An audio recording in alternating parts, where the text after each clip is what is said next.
युवा पीढ़ी के लिए कर्म एवं कर्तव्य। देखो, व्यक्ति कर्म आजकल अपने आप सुनिश्चित करता है कि मुझे क्या करना है। वो किसी के कहने पर या किसी के बताए गए मार्ग पर चल कर के तो कोई कर्म करता नहीं। कर्म और कर्तव्य दोनों में अंतर है। कर्म आत्म पोषण के लिए किया जाता है और कर्तव्य सामाजिक और व्यवहारिक पारिवारिक पोषण के लिए किया जाता है। जैसे कि ये कथा कराई जा रही है बगड़िया परिवार की ओर से, ये कर्म नहीं है, ये कर्तव्य है। आप जो अपनी दुकान पर जाते हैं, अपना बिजनेस करते हैं, आदि आदि जो कर्म करते हैं वो कर्म हैं, वो आप अपने आत्म पोषण के लिए कर रहे हो। लेकिन कर्तव्य व्यवहार पोषण के लिए किया जाता है। तो आजकल के बच्चे कर्म को तो समझते हैं कि हाँ, हमको जॉब करनी है, बिजनेस करना है, या हमको अपने एम्स फॉलो करने हैं, हमको ये सब करना है। ये कर्म को तो वे लोग जानते हैं, लेकिन कर्तव्यों का निर्वहन करना आज की पीढ़ी भूल चुकी है। और एक बात कहूं, 3 दिन से रोज आप युवाओं को डांट पड़वा रहे हो, लेकिन इसमें डांट पड़नी बड़ों को चाहिए, क्योंकि वे कर्तव्य भूल रहे हैं आप लोगों के कारण।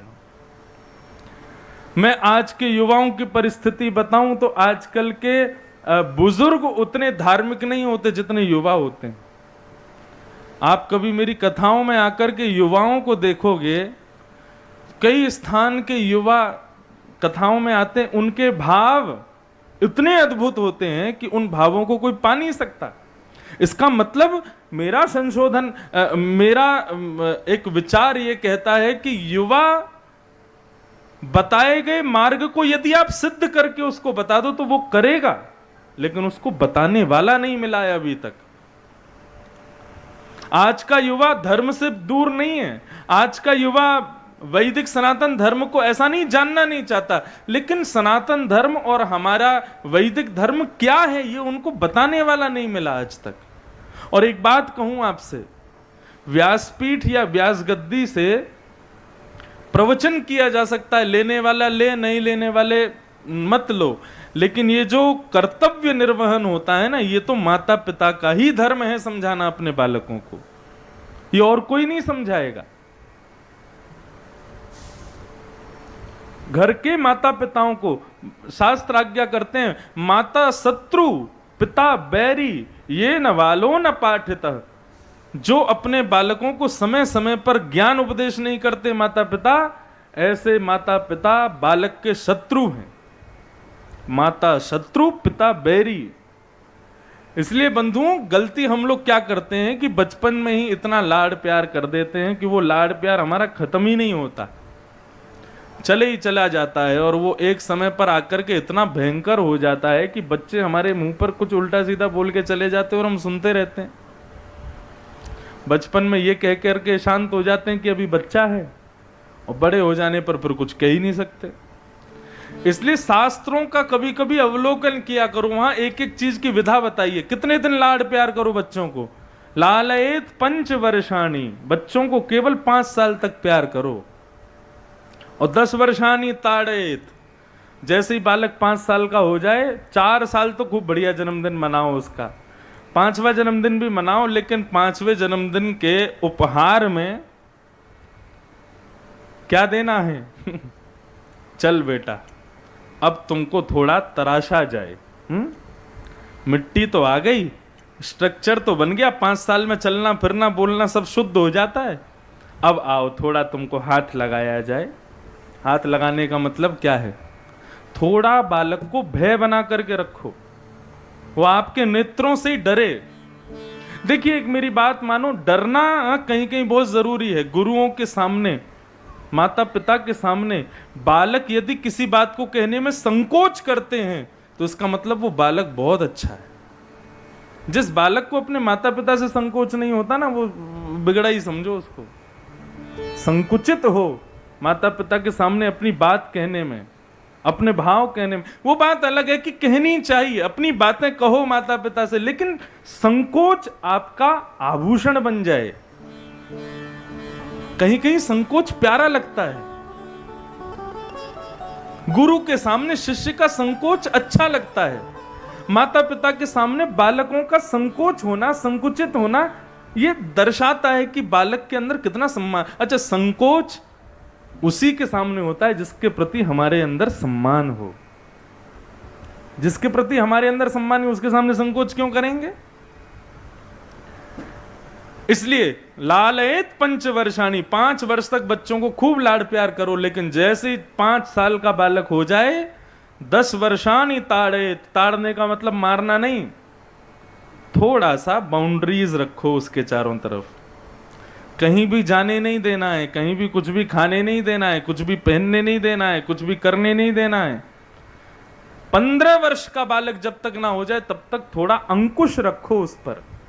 लेकिन शास्त्राज्ञा करते हैं प्राप्ते तु 16 वर्षे, जैसे ही बालक 16 वर्ष का हो जाए पुत्रम मित्रवदाचरेत, फिर जैसे ही 15 साल का हो जाए वो आपकी बेटी नहीं है, फिर आपका बेटा नहीं है, वो आपका मित्र है।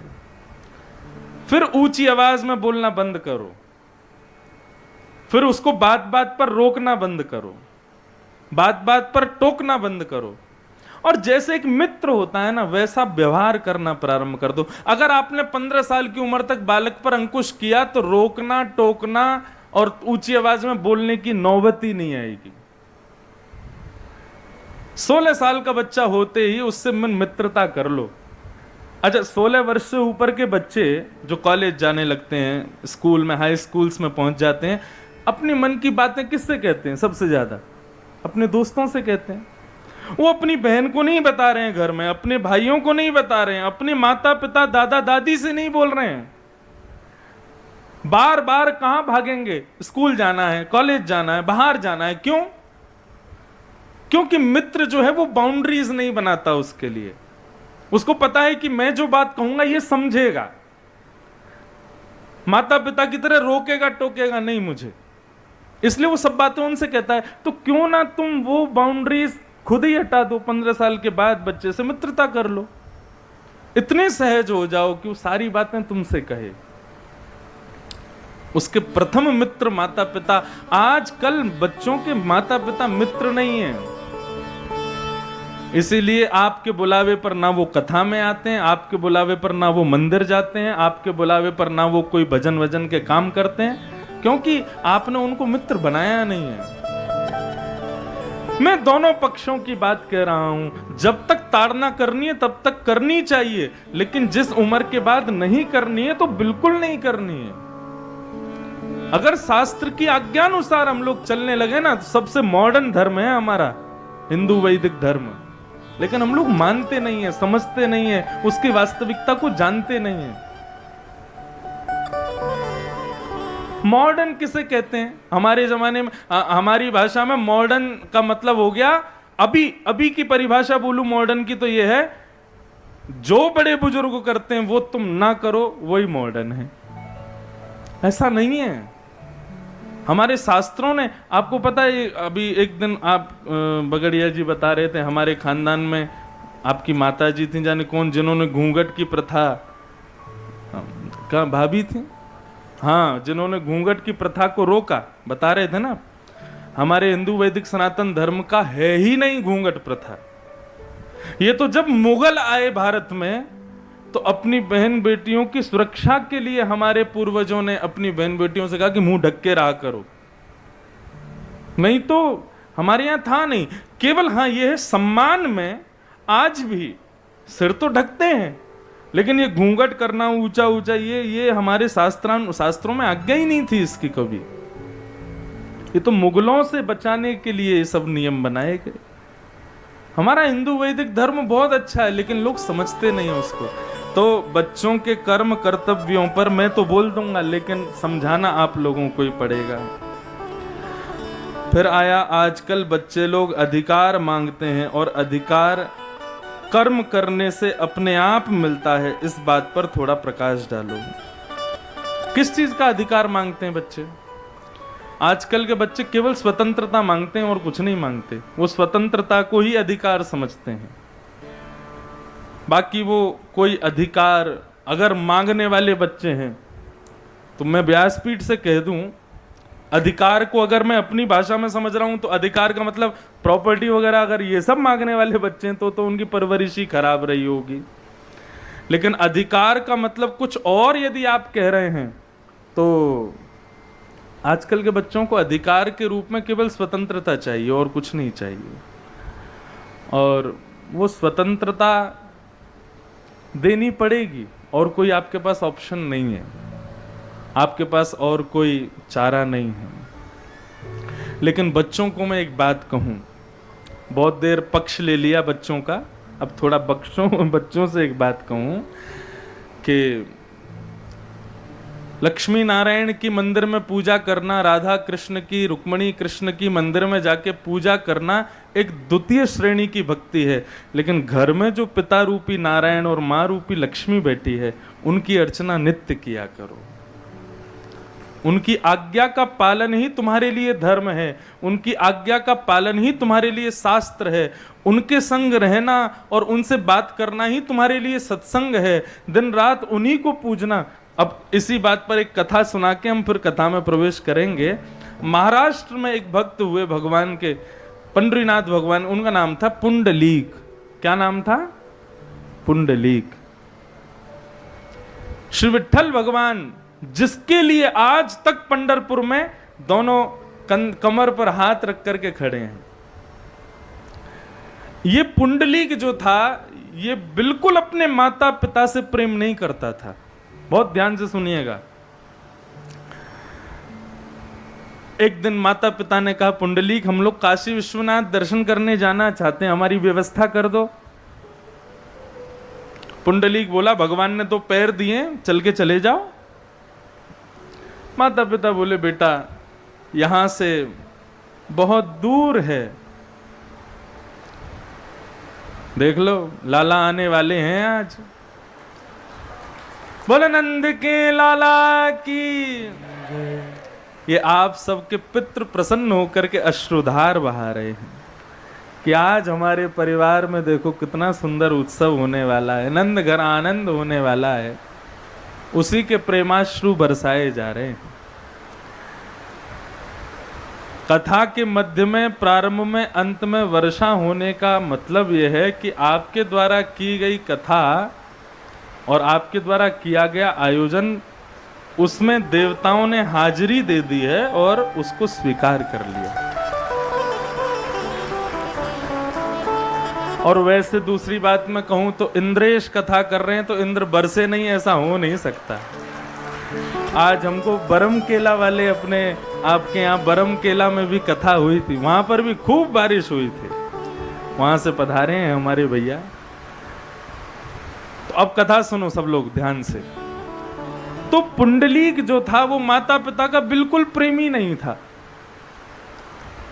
एक दिन उसके माता पिता ने कहा कि हमको काशी जाना है, तो पुंडलीक ने कह दिया कि पैर दिए भगवान ने, चल के चले जाओ, मैं कोई व्यवस्था नहीं कराऊंगा। माता पिता बेचारे सीधे पैदल पैदल जाने लगे।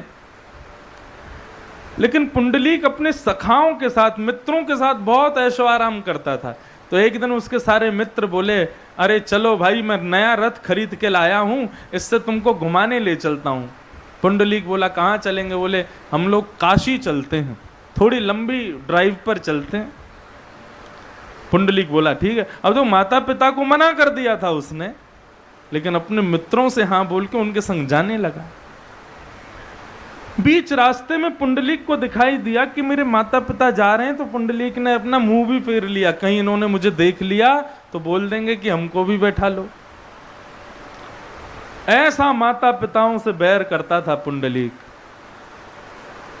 रात्रि का समय हो गया तो एक आश्रम में जाकर के सब सखाओं ने अपना रथ रोका और सब रात्रि भोजन करके वहां सोने लगे। अर्धरात्रि का समय हुआ, पुंडलीक को पता नहीं भूख प्यास कुछ लगी होगी। पुंडलीक उठ करके अपने कमरे से जैसे ही बाहर आया तो उसने क्या देखा, उस आश्रम के आंगन में परम सुंदरी 3 नारियां, परम कुरूपणी 3 नारियां झाड़ू लगा रही हैं। कुरूपणी मतलब उनका रूप देखने लायक नहीं था, उनको देख करके ना देखने की इच्छा हो रही थी, और वो झाड़ू लगा रहे हैं। पुंडलीक थोड़ी देर देखता रहा, बोले कर क्या रहे हैं। तभी उसने देखा कि ज्यों ज्यों वो झाड़ू लगाती जा रही हैं, त्यों त्यों उनका रंग साफ होता जा रहा है, नेत्र सुंदर होते जा रहे हैं, नासिका सुंदर होती जा रही है, उनका अंग प्रत्यंग सुंदर होता जा रहा है। और अंत में पुंडलीक ने देखा कि जैसे उनकी सेवा पूर्ण हुई, वो परम सुंदरी नारियां अत्यंत तेजवान, अत्यंत सुंदरी बनकर के उसके सामने खड़ी हैं। पुंडलीक ने हाथ जोड़ करके कहा, माताओं आप कौन हो और ये क्या हुआ? मैं जब आया था यहां पर तब आपका रूप इतना सुंदर नहीं था और अब आप परम सुंदरी लग रही हो। ये क्या हुआ चमत्कार, मुझे इसके बारे में बताओ। उन तीनों ने अपना परिचय दिया, बोले कि हम तीन कोई और नहीं है, तीनों नदियां हैं, गंगा, यमुना और सरस्वती। अच्छा, तो आपका ये अभी क्या हुआ था यहां पर? बोले पुंडलीक, दिन भर ना जाने असंख्य लोग हम में स्नान करके अपने पापों को धो करके जाते हैं, अपने पापों को हम में युक्त करके जाते हैं। हम परम पवित्रा हैं, लेकिन इतने संख्या में लोग स्नान करते हैं कि उन सब के पाप हमको कुरूपिणी बना देते हैं। तब रात्रि में हम विविध विविध आश्रमों में जाते हैं और उन आश्रमों में विचरण करने वाले वैष्णव भक्तजन, संत जन, उनकी जो चरण रज पड़ी होती है उसको अपनी झाड़ुओं से उसका मार्जन करते हैं। तो जब मार्जन करते हैं तो वो उड़ करके हमारे अंग पर लगती है और हमारे जितने भी पाप, जितने भी मैल हम में लगे हैं वो सब धुल जाते हैं और हम पुनः पवित्र हो जाते हैं। पुंडलीक ने बोला, इतनी सामर्थ्य होती है संत जनों के चरण रज में? तो बोले हाँ। पुंडलीक बोला, मेरे यहाँ संत महात्मा तो है नहीं, मुझे यदि ये करना हो कि मैं रोज अपने पापों को नष्ट करूं तो मैं क्या करूं? तब गंगा यमुना सरस्वती ने बताया, बोले संत जनों के चरण रज मिल जाए तो अच्छा है, नहीं तो घर में विराजमान संत स्वरूप जो माता पिता हैं, यदि कोई बालक नित्य उनको प्रणाम करे, नित्य उनके चरण रज को अपने माथे से लगाए, उसके पाप नित्य नष्ट होते हैं। जैसे ही पुंडलीक ने ये बात सुनी, नेत्र सजल हो गए पुंडलीक के। बोले कि मेरे घर में माता पिता बैठे हैं और मैं बाहर जाकर के संत जनों के चरण रज ढूंढ रहा हूं। उसी समय तत्क्षण रात्रि में ही पुंडलीक निकल गया रथ लेकर के। अर्धरात्रि में बीच रास्ते में कहीं माता पिता सोए थे, जाकर के चरणों में गिर के बहुत रोया, कान पकड़ के क्षमा मांगने लगा, मुझे क्षमा कर दो, मैं आपको पहचान ना सका, आपकी कभी सेवा नहीं की मैंने बहुत बड़ा अपराध किया। माता पिता दोनों को काशी विश्वनाथ दर्शन करा करके वापस लेके आया और उसी दिन उसने प्रण ले लिया, मेरा कर्म, मेरा कर्तव्य, मेरा जीवन, मेरा सब कुछ मेरे माता पिता के चरणार विंद हैं। कोई उसको बोलता पुंडलीक मंदिर जाया करो, तीर्थ याद जाया करो, कहीं जाया करो, तो हर चीज में अपने माता पिता को ही प्रणाम करता था। बोले यही तीर्थ है मेरे लिए। इतनी सेवा माता पिता की करता था कि द्वारिकाधीश उसकी सेवा से प्रसन्न हो गए। और एक दिन द्वारिकाधीश से रहा नहीं गया, द्वारिका से निकल पड़े। रुक्मणी जी ने पूछा कहां जा रहे हो? बोले अपने एक भक्त को दर्शन देने जा रहा हूं। और पुंडलीक के यहां पंढरपुर में पुंडलीक सेवा कर रहा था अपने माता पिता की, तभी सुंदर चंदन की सुगंधी आने लगी, तभी दिव्य तेज एक प्रकाश मानो जैसे गेट पे से अंदर भीतर आने लगा। नूपुरों की ध्वनि, ठाकुर जी के आभूषणों की मचलन की ध्वनि पुंडलीक के कानों में जाने लगी। पुंडलीक बोला, ये सुगंधी कहां से आ रही है? ये नूपुरों की आवाज, ये इतना प्रकाश कौन दे रहा है? द्वार पर खड़े हुए ठाकुर जी और ठाकुर जी के संग में खड़ी लक्ष्मी बोली, पुंडलीक अरे तुम सौभाग्यशाली हो, देखो तुम्हारे द्वार पर साक्षात द्वारिकाधीश आकर के खड़े हुए हैं, आ जाओ प्रणाम करो। पुंडलीक बोला, कौन द्वारिकाधीश? बोले अरे नारायण, नारायण के अवतार कृष्ण, वो तुम्हारे आए हैं। क्यों आए हैं? बोले तुम्हारी माता पिता के चरणों में जो भक्ति है उससे प्रसन्न होके आए हैं। पुंडलीक बोला मैंने तो बुलाया नहीं इनको, मैंने तो इनको आमंत्रण भेजा नहीं, मैं माता पिता की सेवा इनकी प्राप्ति के लिए तो कर नहीं रहा हूं, मैं तो केवल ऐसे ही मेरे माता पिता हैं इसलिए सेवा कर रहा हूं, तो फिर ये क्यों आए हैं?